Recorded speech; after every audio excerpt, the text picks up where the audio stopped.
وہ رسول اللہ کا نور ہے۔ اسماعیلی مذہب کے اس طریقے کو شریعتی نظر سے مت دیکھو، ملا کی نظر سے مت دیکھو، سنی کی نظر سے مت دیکھو، اسماعیلی نظر سے دیکھو، اسماعیلی طریقے کی نظر سے دیکھو۔ اس نظر سے دیکھو کہ جو نبی کے زمانے کے اندر جو مسلمان رسول کو آنکھوں سے دیکھتے تھے، ان لوگوں کی آنکھ لگا کے دیکھو کہ وہ نبی کو کس طرح دیکھتے تھے۔ صبح کا وقت تھا، نماز پوری ہو گئی، کئی لوگ چلے گئے، کچھ اصحاب بیٹھے رہے۔ سنی لوگ کہتے ہیں کہ جتنے بھی صحابہ ہیں، کوئی بھی وہ تخصیص نہیں کرتے، ان صحابوں کے اندر معاویہ بھی آ گیا، معاویہ صحابی تھا، ابو سفیان صحابی تھا، اور یہ وہ کافر تھے کہ جنہوں نے ساری زندگی رسول اللہ کو ستایا، اور یہ وہ لوگ تھے کہ جنہوں نے رسول اللہ کے بچوں کو شہید کیا۔ ابو سفیان کا ہی بیٹا تھا کہ جس نے علی کو مار ڈالا دھوکہ دے کے، اور معاویہ کا ہی بیٹا یزید تھا کہ جس نے حسین کا گلا کاٹا۔ یہ تو ازل کے دشمن تھے نبی اور اس کی خاندان کے، مگر ہمارے سنی بھائی ان کو معاویہ اور ابو سفیان کو بھی صحابی مانتے ہیں، اور پھر اپنی دعاؤں میں کہتے ہیں کہ صحابہ اجمعین جو ہیں، تمام صحابہ بلا تخصیص سب کو فالو کرو۔ ہم نہیں، ہم اس چیز کو نہیں مانتے، کیونکہ اللہ نے فرمایا ہے کہ اے نبی تیرے بہت سے صحابی تیرے دشمن ہیں۔ ہاں وہ صحابی بھی تھے، ابو ذر غفاری جیسے، عمار بن یاسر جیسے، مقداد جیسے، سہان جیسے، ابو الفتح قنبر جیسے، سلیمان فارسی جیسے، اور اسی طرح سے وہ صحابی بہت سے تھے کہ جو رسول اللہ سے پیار کرتے تھے۔ رسول اللہ سے اس لیے پیار کرتے تھے کہ اللہ کا نور ہے۔ وہ رسول کو ابو سفیان اور معاویہ کی نظر سے نہیں دیکھتے تھے، محبت کرتے تھے۔ سب لوگ جب اٹھ کے چلے گئے، ابو ذر غفاری بیٹھے رہے، اکیلا ہو گیا، کہنے لگا یا نبی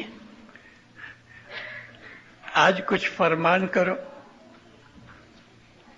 حضور کی آنکھیں رات بھر جاگے تھے، آنکھیں بند تھیں، دل تو نبیوں اماموں کے ہمیشہ جاگتے رہتے ہیں۔ تسبیح ہاتھ میں تھی، نبی کی آنکھیں بند تھیں، ابو ذر غفاری سامنے بیٹھا ہے، مسجد میں بیٹھے ہیں اور کوئی نہیں، اور ابو ذر غفاری پوچھتا ہے یا نبی آج کچھ کہو۔ اسی طرح سے آنکھیں بند ہیں، رسول فرمایا اے ابو ذر تو مجھے کتنا چاہتا ہے، میرے سے کتنا پیار کرتے ہو؟ ابو ذر خوش ہو کے کہتا ہے یا نبی میں اپنے ماں باپ سے زیادہ آپ کو چاہتا ہوں۔ اسی طرح سے آنکھیں بند ہیں، تسبیح چل رہی ہے، فرمایا اے ابو ذر تیرا ایمان کمزور ہے۔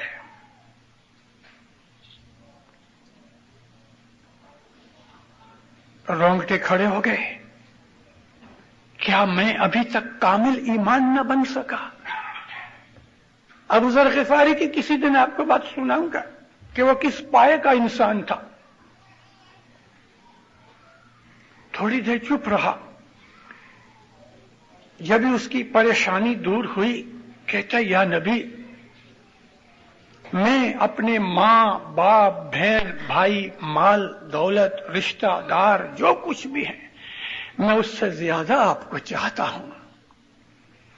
اسی طرح سے آنکھیں بند تھی، تسبیح چل رہی ہے، رسول فرمایا اے ابو ذر ابھی تک تیرا ایمان کامل نہیں ہوا، ہوائیاں چھوٹ گئیں، اوپر کی سانس اوپر رہ گئی، نیچے کی سانس نیچے رہ گئی۔ ابو ذر پریشان، میں نبی کو اتنا چاہتا ہوں اور ابھی تک میرا ایمان کامل نہیں، یا اللہ یہ کیا پریشانی ہے؟ خاموشی چھا گئی۔ تھوڑی دیر میں اپنے آپ میں آیا، جوش میں آ گیا، جذبہ پیدا ہو گیا، خون دوڑنے لگا اس کی رگوں کے اندر زور سے، دل دھڑکنے لگا۔ رسول اللہ کے گھٹنوں کو ہاتھ لگا کے کہتا ہے، یا نبی، اللہ کی قسم میں آپ کو اتنا پیار کرتا ہوں جتنا میں اللہ کو پیار کرتا ہوں۔ نبی نے آنکھیں کھولی، اس کے کندھوں پہ ہاتھ رکھ کے کہا، ہنس کے فرمایا، اے ابو ذر، اب تیرا ایمان کامل ہوا، اب تیرا ایمان کامل ہوا کہ تو مجھے اتنا پیار کرتا ہے کہ جتنا تو اللہ کو پیار کرتا ہے۔ لا تفرقوا بین اللہ والرسول، اللہ اور اس کے رسولوں میں فرق مت کرو۔